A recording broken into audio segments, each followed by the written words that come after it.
It's time for Instant Insanity Interviews with host Chris Vigna. On this episode, I'll be chatting with artist and educator Kevin Vachna about his new graphic novel, Obsolete, A Teacher's Tale of Tomorrow, today. Kevin, it's good to talk with you and everything about your comic Obsolete. And the full title is A Teacher's Tale of Tomorrow, today. Yeah. Very, very Asimov sounding to me right off the bat, So one of the things that really struck me about the comic when I was reading it and everything I think I mentioned this in one of the questions I floated to you earlier, was just the whole thing that it feels like it is kind of a piece of propaganda, in the sense that like you have a lot of these great lines that are repeated, like the whole thing, like what people hear and what see about you is what they think and all that kind of stuff. Or even something like, in this world, public opinion is an execution. Public opinion is this and that. Like the way you kept using that, to me, it felt like I was kind of like, as I was reading it, I found myself thinking, I feel like I'm being affected by a piece of Orwellian, propaganda right now. And propaganda as a word, like, nobody ever uses propaganda in a positive sense. If somebody says a work is propaganda, they're trying to say it's evil. And I was curious, do you think propaganda is something that can have good intent, that can be used, that like technology itself, it's a matter of how you use it? Yeah, I think there is a intrinsic artistic value to all propaganda, don't get me wrong, right, throughout history. But, like, believe me when I tell you, the irony is not lost on me, right? That this book is very much having a discussion about propaganda, and it in itself, right, kind of like functions as it. Like, to me, propaganda is more than just like this powerful tool from the past, right? Mm-hmm. Like technology, it's like invisibly ingrained in our lives today. In a way that like most like students I teach and people I talk to like don't see it anymore. Like they don't think twice about how every movie in America is the number one movie in America, right? Like, and it's there, and there's a level of propaganda to like popular culture now, not just like government propaganda, pushing wartime sentiments. It's everything is almost propaganda. But, like technology, I think it's neither good nor bad. It comes down to how it's used. Really, I am making a choice about the repetition of these words and images, showing them again and again and like hoping the meaning is changing each time it comes back around. And yeah, I am, I guess, trying to utilize that persuasive power of propaganda and trying to direct it towards this like positive place, I guess, Mm-hmm. I think we need to pay attention to the message, but also the messenger. And a lot of times in life, I think we confuse the two. And I really want people to consider this and come up with their own ideas about it. I think there's actually, I definitely feel that in the text. And honestly, I think that early in the comic, when I believe Dashay is like the kind of student who is the little glimmer of hope for the professor, and like she even says like, aren't you kind of trying to control what we think though? Isn't that what it's like this weird paradox of like, no, it's like question everything except, but like, also like, please trust me when I'm telling you. And it's like, that's gotta be tough as an educator, right? Like to try as to toe an that educator, line. there is this like sword of Damocles always hanging over my head, right? Especially like in like this past year or two, when like, our government is saying things about teachers brainwashing students and teaching them to like not like this country. I tell my students all the time, right? I don't want them to agree with me. I'm not going to try to hide my opinions, but I am going to try to expose them to a variety of different opinions from their own.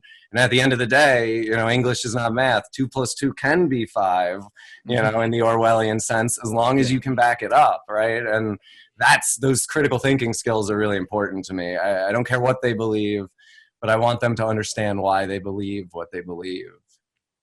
Yeah, and actually that kind of leads into another point I wanted to talk about, is like the importance of context and everything. Because like even so far in this discussion, we've name dropped Orwell a couple of times, and you use some of his really memorable quotes kind of to start some of the chapters.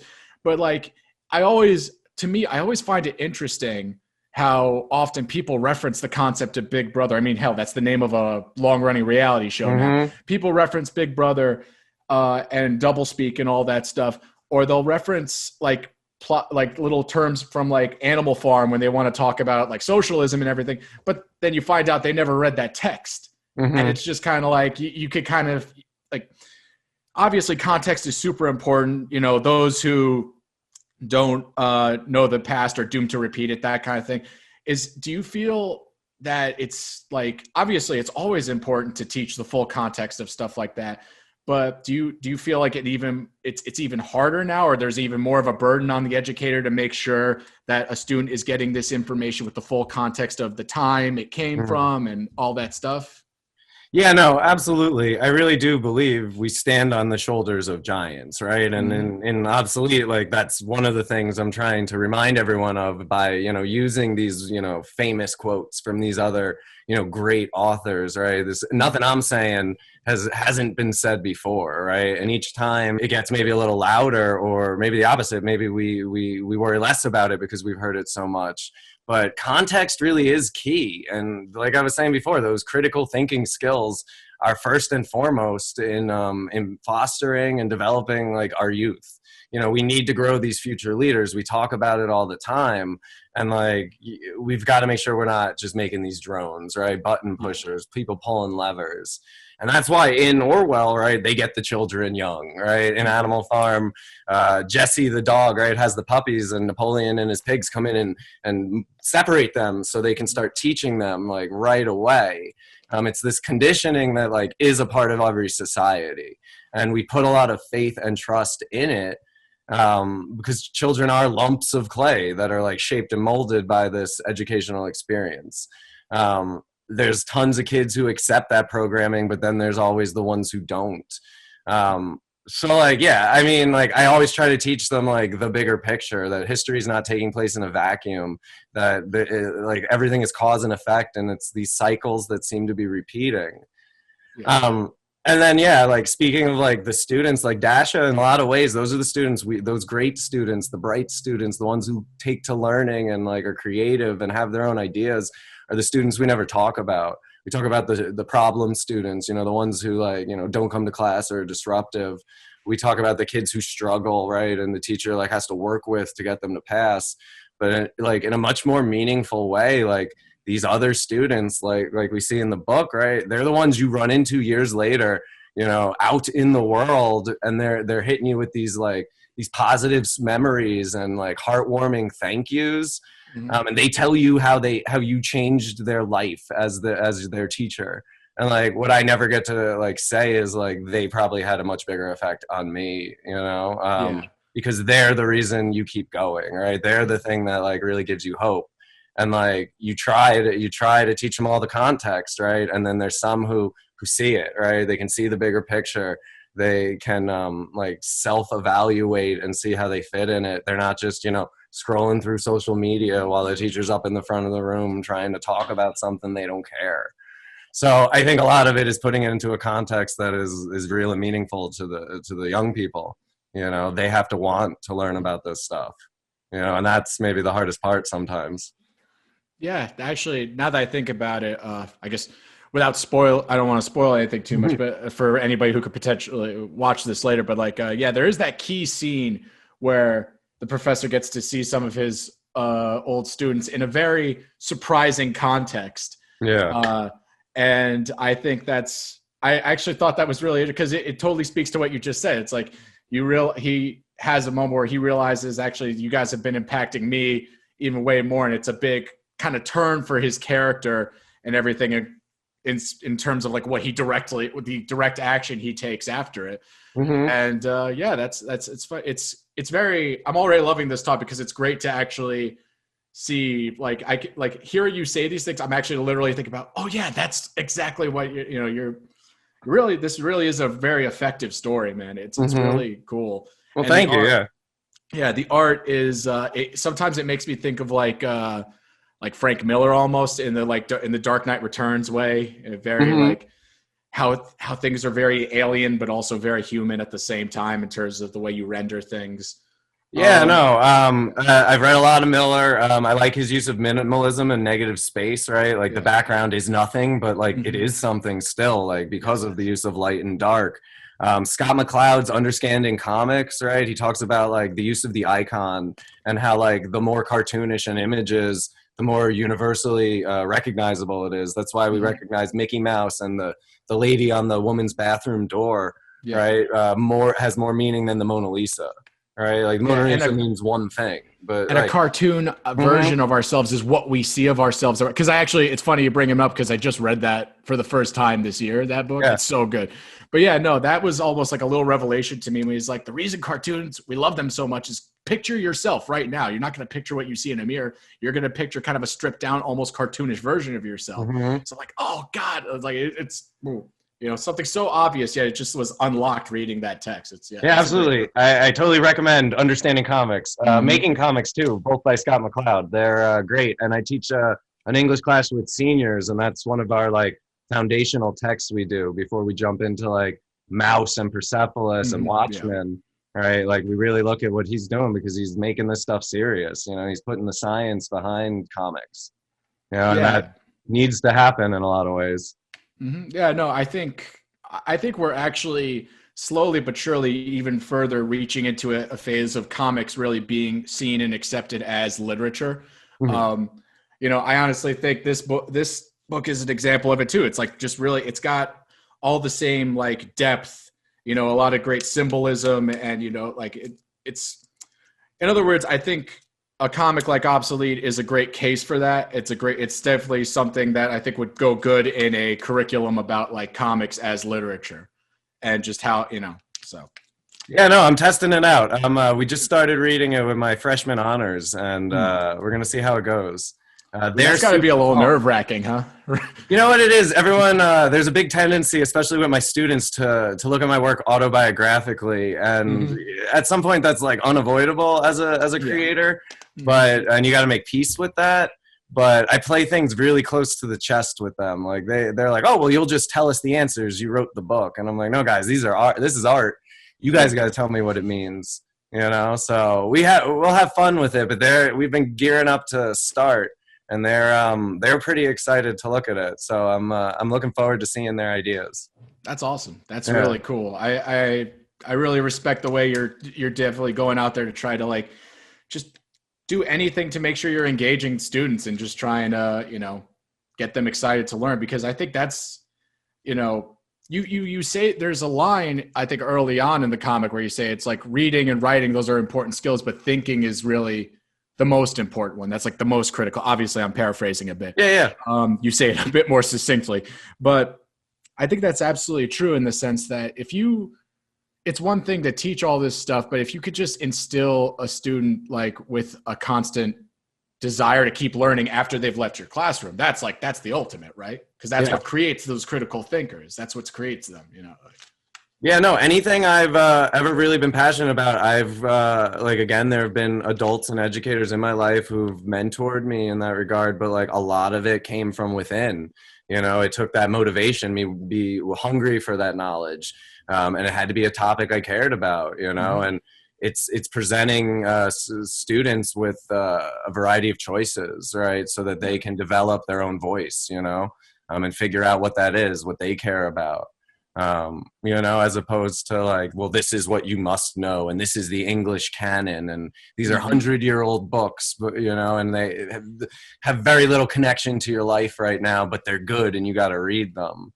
So I let choice and voice drive a lot of what we do, and it's often an experiment. Don't get me wrong. I came into the teaching and I was using chalk and blackboards, and within a blink of an eye, there were laptops and smart screens and all this other stuff in the room, and very little training on how to, use them in a meaningful way. So I've done a lot of research and experimentation with like different ways to engage students in learning. I've gamified curriculum where I basically took the plot of the first Fallout game and made that the narrative of our English class, and they were characters, and you leveled up, and it was a monumental task, right? But you see where that could go, in Obsolete. I do have this underlying fear that teachers will be replaced eventually with media like YouTube, right? Or video games, VR systems and things like that. and there's nothing inherently wrong with that, right? Like the role of the teacher will evolve. I don't want to see myself just become a button pusher, though. I think these educators who are creating wonderful curriculum today need to be involved in, you know, edutainment as that becomes the new thing, you know, because that's where all this technology is going to go. You know, it's going to be just like implemented into the curriculum. The curriculum is going to be a part of it. And you're starting to see that now. There's things like Classcraft and stuff like that, where there's platforms that are attempting to like take the entire learning experience and like make it a game, make it something interactive. Yeah. So like I'm both excited and terrified for that future.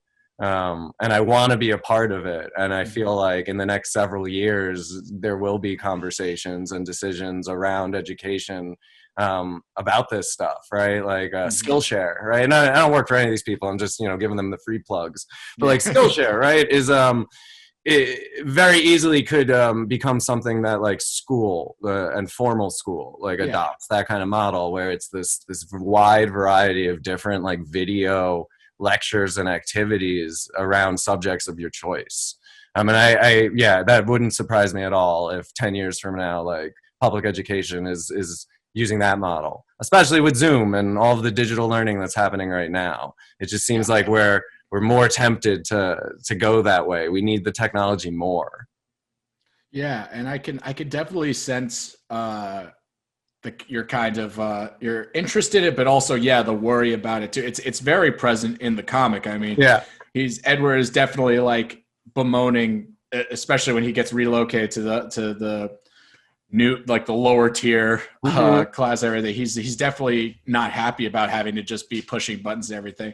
And at the same time, it's very clear that he's like wants to engage students in a modern way and like be like tailor his curriculum to make sure it's relevant to them. But at the same time, I know you have those characters who like the other teachers who are definitely, I guess, more pro the system, who are just like bemoaning Ed and as a dinosaur and G, and it's like, oh, what, you know, why don't you guys just go back? And like, there's a lot of that sentiment now in most public discourse of just like, and it feels like an overcorrection because obviously older generations always want to make younger generations feel stupid for basically just being born in the time they're born. Right. Those kids these days. Exactly. That's so like, and obviously the pushback from the younger generation is just kind of like, well, you're also getting left in the dust or whatever. But there's obviously a balance to strike there. And I could see in the text that you're kind of wrestling with that. Like, how do you strike that? How do you know when to embrace the innovation, but then also say, well, hey, let's not lose this because this factor is very important. This is something we need to consider. And it seems very tough. I'll put it this way. I don't envy you or anybody trying to be a teacher in this day and age. I'll say that much. Yeah, no, I appreciate it. It is not the easiest of professions, and you don't go into it thinking it's going to be easy, I think. But yeah, no, you do see, I see that division amongst educators, right?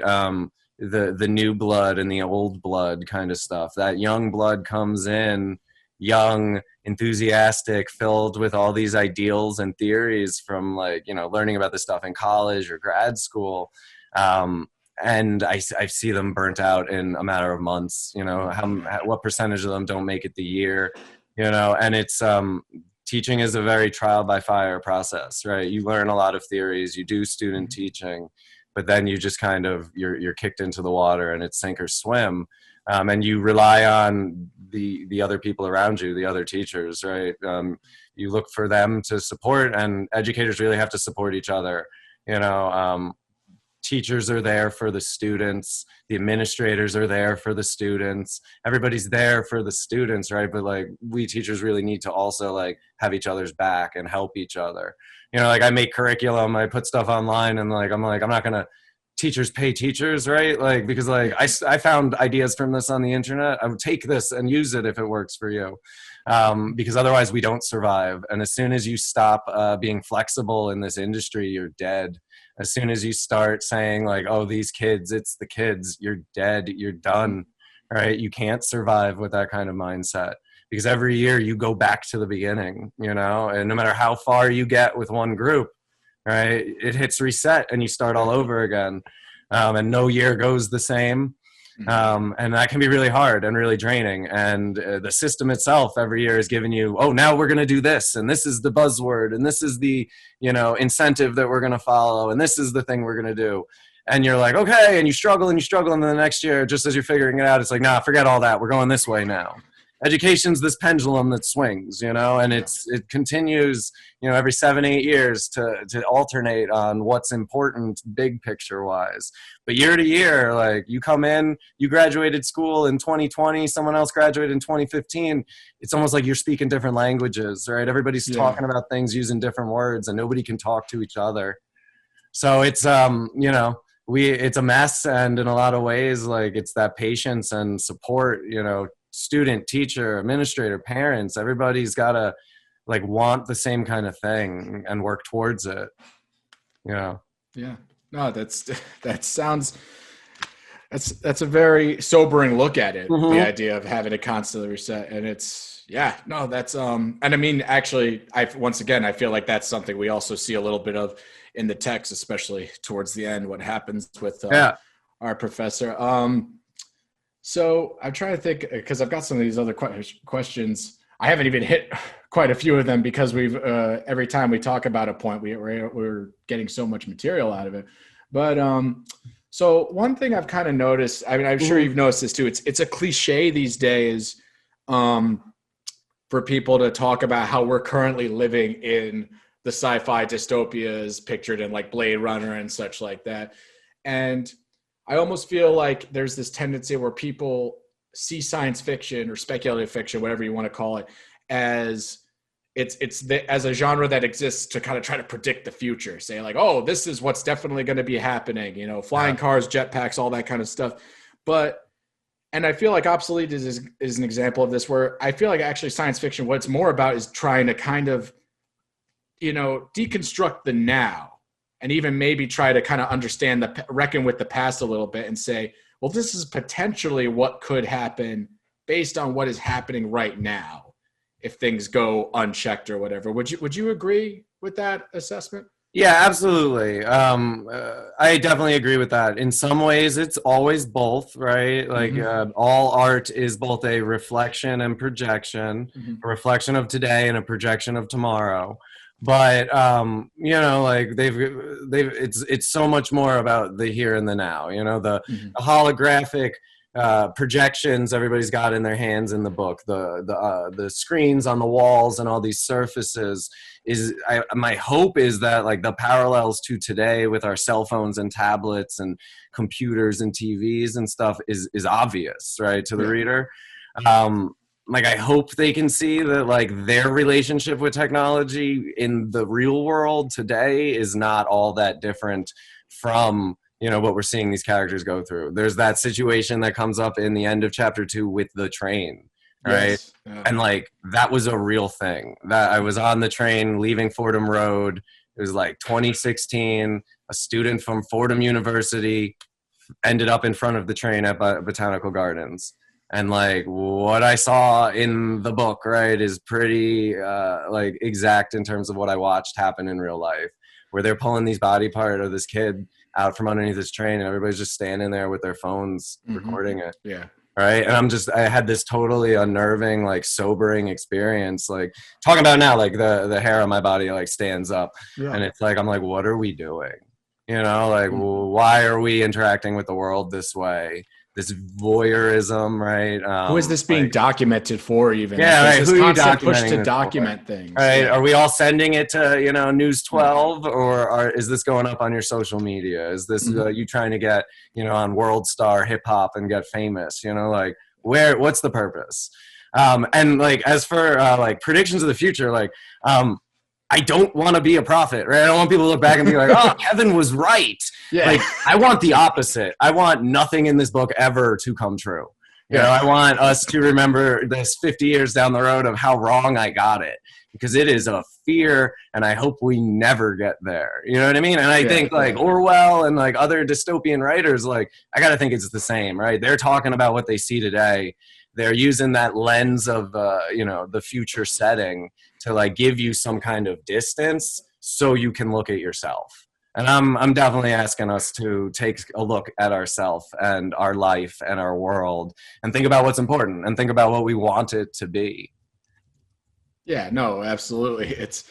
And I mean, I found myself thinking a lot about it as I was reading this thing, because as I'm going through, it's like, God. And I mean, I mean this as a compliment. You present a world that's just so bleak, and it's so punishing that, my God, there were certain points where I did have to like take a break, because I was like, Jesus, because it really does feel so close to where we are right now. Like, yeah, like Edward's apartment, just the bareness of it and the screens everywhere. Like that feels 5 years off at best. Mm-hmm. You know what I mean? Like, I feel like that's just like, you know, the next model of Roku TVs or whatever are just going to be these little strips you just put on your wall, you know? So it's, you know, you're right. It is, you definitely do effectively make it seem like how close it is. And I found myself as like, yeah, like, you know, I mean, because I sit here, I'm in my work desk right now. I have this main computer I look at. I have my phone right here that, of course, I'm also half the time also looking at. You know, there's a TV over there, over off camera. It's just like screens already envelop me. And yet here I am reading this work, and I'm just like, oh, God, the screens are everywhere. It's like, yeah, no crap. Right. No, and thinking about, again, the irony of creating this work, how like I spent 3 years staring at screens, drawing and editing and compiling these different images, like as I'm, you know, talking all this smack about screens and how we shouldn't be looking at them. You know, like the irony, again, is not lost on me, right? But it was a very reflective experience, spending all of that time in the screens. So like one more question I wanted to touch on. Sure. That I have is, so Harlan Ellison, once again, to invoke the name of one of the great sci-fi writers and everything, Harlan Ellison once said that speculative fiction, science fiction, whatever, is in his mind an inherently optimistic genre, because baked into the premise is that there is always a tomorrow, even if it's dystopian, even if it's harsh and terrible, you know. There is always a tomorrow. There is always a chance for a future. Personally, I, as a reader, reading your work, I felt that Obsolete is in line with that. I felt like very much, even though by the end of it, for many of the characters, there's a very dark, hellish fates for them. I do feel like you provide that one possible thing. It's like, no, there is always a chance to keep fighting. Do you feel that that's true about science fiction as a genre? Do you feel that it's got that strength? Yeah, I agree about that in the same way. I think like Stanley Kubrick said that like horror as a genre is optimistic because it posits that there's an afterlife in a lot of these movies, right? And we should feel good about that. And I do think, there is something inherently optimistic with science fiction in general, right? There is a tomorrow, there is a future. We make it there. This is how things are. The kind of future that is definitely will vary from work to work. I think in Obsolete, there's a lot of optimism about like the ease and improvements that technology is going to offer us in the future. Like basically, we have solved most of the societal problems of life. And there is this like apprehension and unease regarding the real human cost of such things, though. But yeah, there is something very hopeful about the final chapter, final couple pages of this, the narration and what you're seeing. And like you're saying, there's hope that like, well, it's in your hands, you know, and what we do with it is we're just gonna hope that it is good. You know, we'll have to wait and see. There's digital and print, Amazon, Barnes & Noble, Comixology. Yeah, and it's out now. And it's a good read for teachers, students, parents, right? I think everybody should read it. For better or worse, Obsolete is definitely a very relevant and very just very effective piece of literature. I'm doing my little part in getting its message out there because I think it's very vital to our times. No, yeah, thank you very much. And thanks again for taking the time to talk to me about it. The questions were great, and I love talking about this stuff, you know? Yeah. I really appreciate it.